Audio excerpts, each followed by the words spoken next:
On parle-tu un peu de prévention, qui est un gros thème au niveau de la conférence à Mexico.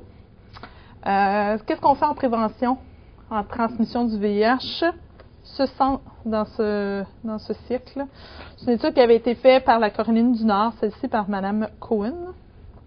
Elle expliquait qu'il y avait 4 niveaux d'intervention. On empêche l'exposition au VIH, on essaie d'intervenir sur la transmission, on agit en post-exposition si on a eu une relation à risque, puis on essaie de prévenir la transmission avec une personne infectée qu'on sait qu'elle est séropositive. C'était comme un peu ces 4 niveaux, c'est la façon qu'elle catégorisée.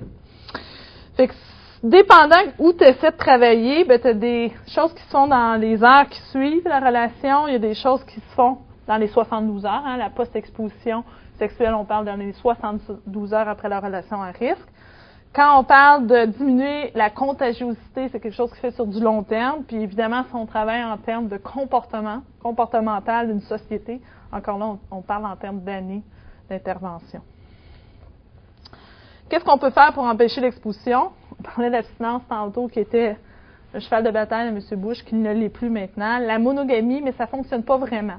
Ça a été prouvé que oui, c'est bien de le dire, mais c'est pas avec ça qu'on va prévenir le VIH. Méthode barrière comme le condom, ça fonctionne, mais encore faut-il l'utiliser au bon moment, puis l'avoir sous la main. Fait que ça ne peut pas juste reposer sur ça. Puis la circoncision. Il y avait des études qui ont sorti, est-ce que ça fonctionne vraiment? Juste pour faire un petit suivi, mais il y avait des études qui continuent à regarder leur séroconversion, les patients qui ont eu une circoncision ou pas. Puis ils continuent à regarder de façon prospective. Ils suivent les patients. Puis la protection reste encore là, c'est-à-dire les femmes séropositives pour les hommes circoncis. Les hommes qui ont été circoncis sont moins à risque d'attraper le VIH. C'est dans cette population-là. On ne peut pas extrapoler. Mais chez un couple sérodiscordant, une femme séropositive, un homme circoncis, moins à risque, et les études se maintiennent et poursuivent. On est à 42 mois. Donc, la circoncision peut être envisagée. Mais elle seule, c'est pas assez. Puis, tout ce qui est comportemental, les interventions des groupes communautaires, des CLSC, de la santé publique, ça aide aussi, mais à très petit nombre. Puis, ce qu'ils se rendent compte, c'est que c'est bien difficile, on dirait, de tout mettre ces techniques-là ensemble pour une façon de prévention. C'est comme si, quand ils parlent de prévention, ils font soit on met l'accent sur le condom ou on met l'accent sur la circoncision. S'il y avait une technique qui ralliait tout ça, probablement que la prévention serait plus adéquate. C'était un peu la conclusion de la prévention de cette dame. Si on revient sur intervenir sur la transmission, qu'est-ce qui fait que tu es plus à risque d'attraper le VIH? On a un peu plus de réponses. Dans tes sécrétions, combien tu as de quantité de virus? C'est un point important. La personne avec qui tu as des relations sexuelles, donc la personne qui n'est pas infectée, sa susceptibilité, son système immunitaire pour se protéger, ça aussi, on se rend compte que ça a un poids dans la balance. Puis, c'est pas clair, à chaque fois que tu as une relation sexuelle, c'est quoi ta chance d'avoir le VIH. Les patients vont dire ça, là. J'ai-tu 1% de chance, 10% de chance? C'est dur à donner, ces pourcentages-là. Puis, on s'est rendu compte que si on a une ITSS, une maladie transmissible sexuellement, qui est transférée pour infection transmissible sexuellement par le sang, merci, il manque un S. Donc, ITSS, on est plus à risque de contracter le VIH à ce moment-là. C'est prouvé et c'est redit. Juste avant, la veille de la conférence, était sortie au niveau génétique, ils se sont rendus compte il y a quelques années que la population africaine a un système génétique qui empêche ou qui les protège, encore là, c'est pas tous, mais qui les protège contre la malaria. Ils attrapent beaucoup moins la malaria que si moi je vais au Rwanda. On s'entend, c'est moins fréquent que nous, les touristes, quand on débarque. Le problème, c'est qu'ils se rendent compte au niveau génétique que ce même gène-là qui te protège contre la malaria te rendrait plus sensible au VIH.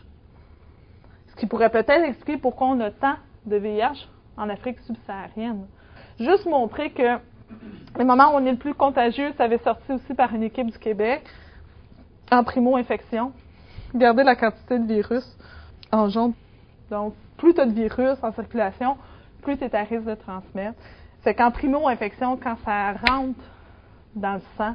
Le virus, il est là. Avant que ton système immunitaire soit capable d'en manger un peu puis de le faire descendre, ça prend un certain nombre de semaines, de mois. Fait que c'est le moment où les gens sont le plus contagieux. Et c'est aussi le moment où les gens, la plupart du temps, ne savent pas qu'ils sont séropositifs.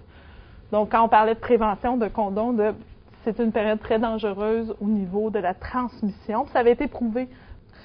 Ensuite, si on a une ITSS, on est plus à risque de transmettre. On ne comprend pas bien le mécanisme, mais on est plus à risque de transmettre. Herpès, syphilis actuellement, ça a été prouvé que c'est des moments où on transmet plus le VIH. Puis, après ça, à la fin du cycle du VIH, quand on est en forme SIDA, on est plus à risque de transmettre, notre charge virale est très haute, donc on est plus à risque de transmettre encore. Qu'est-ce qu'on peut faire quand on est en la thérapie post-exposition sexuelle?